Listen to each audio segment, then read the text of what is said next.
Assalamualaikum warahmatullahi wabarakatuh. Innal hamdalillah nahmaduhu wa nusalli wa nusallimu ala rasulihil karim. Ashhadu an la ilaha illallah wa ashhadu anna Muhammadan abduhu wa rasuluh. Allahumma salli ala sayyidina Muhammad wa ala ali sayyidina Muhammad. Amma ba'd. Alhamdulillah sahabat beriman, jika video ini muncul di berandamu, ini adalah petunjuk dari Allah kepadamu. Setidaknya sempatkanlah menulis sholawat kepada Nabi Muhammad SAW di kolom komentar. Insya Allah bisa menjadi bukti kecintaan kita untuk mendapatkan syafaat kelak di akhirat. Amin, Allahumma amin. Sahabat beriman yang dirahmati oleh Allah Subhanahu wa Ta'ala, salat subuh memiliki nilai yang tinggi dalam syariat Islam. Bahkan Rasulullah SAW mendoakan langsung umatnya yang menunaikan salat subuh. Orang yang menunaikan salat subuh juga disaksikan oleh para malaikat. Akan tetapi ada bacaan surah pendek yang tidak dianjurkan. Lantas apa keutamaan salat subuh? Bacaan surah apa yang tidak dianjurkan di waktu subuh? Benarkah malaikat menyaksikan langsung ketika kita menunaikan sholat subuh? Mari kita simak video ini hingga akhir agar menjadi penambah ilmu pengetahuan kita dan supaya tidak gagal faham dan tidak sesat. Apa keutamaan menunaikan sholat subuh? Sholat subuh ditunaikan jelang terbitnya fajar, waktu di mana orang-orang dalam keadaan yang terlelap tidur. Betapa banyak kaum muslimin yang lalai dalam mengerjakan sholat subuh. Mereka lebih memilih melanjutkan tidurnya ketimbang bangun untuk melaksanakan sholat. Karena itulah Rasulullah SAW mengkhususkan sholat subuh mulia dengan keistimewaan tunggal. Sholat subuh bahkan memiliki sifat-sifat tertentu yang tidak terulang pada sholat lainnya.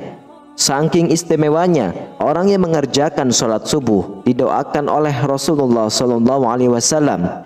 Hal ini sebagaimana disebutkan dalam sebuah hadis. Rasulullah SAW bersabda, "Ya Allah, berkahilah umatku selama mereka senang bangun subuh." Hadis riwayah Imam Tirmizi, Imam Abu Dawud, Imam Ahmad, dan Imam Ibnu Majah. Apabila Rasulullah SAW yang berdoa, bahkan tidak ada perantara di antara Rasulullah dengan Allah Subhanahu wa Ta'ala. Secara jazadiyah, Rasulullah SAW yang paling dekat dengan Allah Subhanahu wa Ta'ala. Dalam hadis lain dijelaskan bahwa orang yang melaksanakan sholat subuh berada dalam jaminan Allah Subhanahu wa Ta'ala.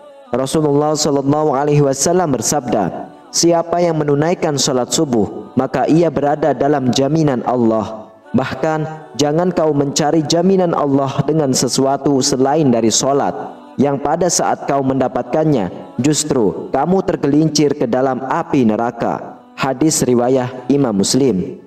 Apabila Allah Subhanahu wa Ta'ala yang memberikan jaminan, mungkin akal manusia sulit untuk menjangkau dan menebaknya. Di antara janji Allah bagi hambanya yang taat menunaikan ibadah sholat subuh adalah kelak di surga nanti akan melihat Allah Subhanahu wa Ta'ala. Hal ini sebagaimana sabda Rasulullah SAW. Kami sedang duduk bersama Rasulullah SAW ketika melihat bulan purnama. Beliau berkata, "Siapa yang menunaikan sholat subuh, maka ia berada dalam jaminan Allah. Bahkan jangan kau mencari jaminan Allah dengan sesuatu selain dari sholat, yang pada saat kau mendapatkannya justru kamu tergelincir ke dalam api neraka." Hadis riwayah Imam Muslim.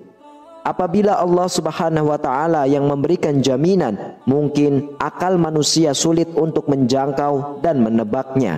Di antara janji Allah bagi hambanya yang taat menunaikan ibadah sholat subuh adalah kelak di surga nanti akan melihat Allah Subhanahu wa Ta'ala. Hal ini sebagaimana sabda Rasulullah SAW. Kami sedang duduk bersama Rasulullah SAW ketika melihat bulan purnama. Beliau berkata, "Sungguh kalian akan melihat Rob kalian sebagaimana kalian melihat bulan yang tidak terhalang dalam melihatnya. Apabila kalian mampu, janganlah kalian menyerah dalam melakukan sholat sebelum terbit matahari dan sholat sebelum terbenamnya matahari, maka lakukanlah.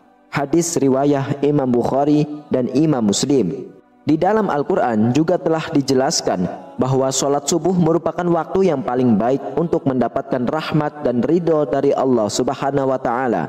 Allah Subhanahu wa Ta'ala berfirman, dan bersabarlah kamu bersama-sama dengan orang-orang yang menyeru Tuhannya di pagi dan senja hari dengan mengharap keindahannya, dan janganlah kedua matamu berpaling dari mereka karena mengharapkan perhiasan kehidupan dunia.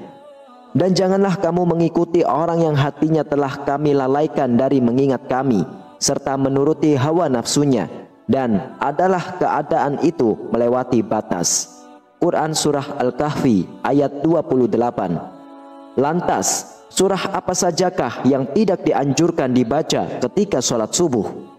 Begitu utama dan keistimewaannya sholat subuh, sampai ada bacaan surah tertentu yang tidak dianjurkan. Dalam Al-Quran Surah Al-Isra ayat 78 dijelaskan bahwa malaikat menyaksikan langsung orang yang menunaikan ibadah sholat subuh. Dari tafsir ayat tersebut, para ulama menyimpulkan bahwa pada sholat subuh setelah bacaan Al-Fatihah disunahkan membaca Al-Quran yang panjang, baik surah ataupun ayat, di mana tradisi nabi-nabi terdahulu yang kemudian dilanjutkan oleh Rasulullah SAW, para sahabat, tabi'in, dan salafus soleh membaca ayat-ayat ataupun surah yang panjang ketika menjadi imam sholat subuh. Maka dari itulah seorang imam sholat subuh setelah membaca surah Al-Fatihah janganlah membaca surah pendek, apalagi super pendek seperti Al-Ikhlas, Al-Falaq, dan An-Nas. Ini bukan masalah sah dan tidak sahnya dalam bacaan dalam sholat, melainkan masalah untung dan rugi. Perkara sah sudah pasti sah, akan tetapi rugi karena disaksikan banyak malaikat. Maka tentu sangat sayang sekali jika hanya ayat pendek yang dibacanya, karena apabila semakin banyak huruf-huruf Al-Quran yang dibaca dalam melaksanakan sholat subuh yang disaksikan oleh banyak malaikat, akan menambah catatan amal kebaikan kita yang disampaikan ke Allah Subhanahu wa Ta'ala melalui malaikat. Rasulullah SAW seringkali menunjukkan contoh-contoh bacaan sholat subuh yang menandakan syarat akan makna tertentu. Pada beberapa riwayat, Rasulullah SAW disebutkan sering membaca surah Al-Waqi'ah, surah At-Tur, surah Qaf, dan surah At-Takwir. Rasulullah SAW juga biasa membaca surah Ar-Rum, surah Yasin, dan surah As-Saffat. Dari Jabir bin Samurah, ia mengatakan Rasulullah SAW melakukan sholat-sholat wajib seperti sholat yang kalian lakukan sekarang ini. Akan tetapi terkadang beliau meringankannya, sholat beliau lebih ringan daripada sholat kalian. Dan terkadang dalam sholat fajar atau subuh beliau membaca surah Al-Waqi'ah dan surah-surah yang semisalnya. Hadis riwayah Imam Ahmad. Sholat 2 rakaat sebelum sholat subuh atau sholat qobliyah juga memiliki keutamaan. Keutamaan qobliyah subuh pahalanya besar dan fadilahnya digambarkan lebih bagus daripada dunia beserta isinya. Apabila seseorang mengerjakan sholat subuh, niscaya ia akan dapat banyak keutamaan. Selain keutamaan yang telah disebutkan, ternyata orang yang menunaikan sholat subuh disaksikan langsung para malaikat. Benarkah para malaikat menyaksikan kita ketika sholat subuh? Allah Subhanahu wa Ta'ala telah menyiapkan pahala yang luar biasa bagi mereka yang membiasakan sholat subuh tepat pada waktunya. Pahalanya bahkan sebanding dengan sholat semalam suntuk. Janji pahala ini sebagaimana sabda Rasulullah SAW, barang siapa yang sholat subuh berjamaah, maka seakan-akan dia telah melaksanakan sholat semalam suntuk. Hadis riwayah Imam Bukhari. Memang sebagai orang lalai mengerjakan sholat subuh karena malas bangun pagi.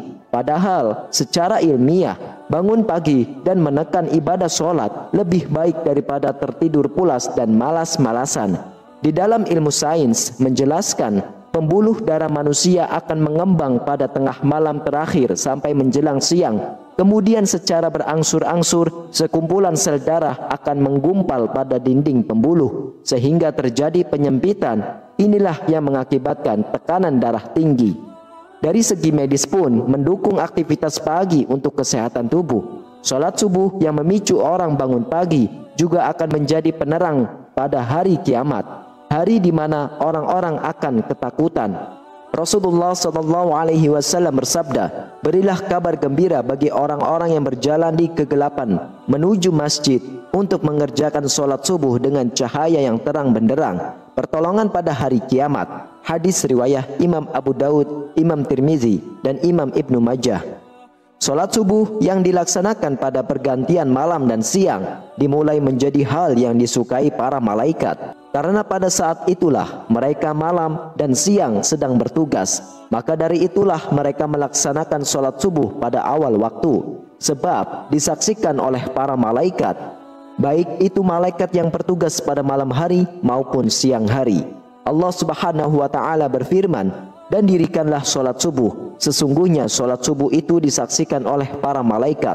Quran Surah Al-Isra ayat 78. Begitu istimewanya menunaikan ibadah sholat subuh, selain mendapatkan pahala baik dari segi medis, disaksikan pula oleh para malaikat. Itulah beberapa keistimewaan sholat subuh. Semoga kita semua dimudahkan untuk melaksanakan sholat subuh secara berjamaah yang pahalanya begitu besar, sehingga lebih baik daripada dunia beserta isinya. Wallahu a'lam bishawab. Semoga video ini bermanfaat untuk kita semuanya. Wassalamualaikum warahmatullahi wabarakatuh.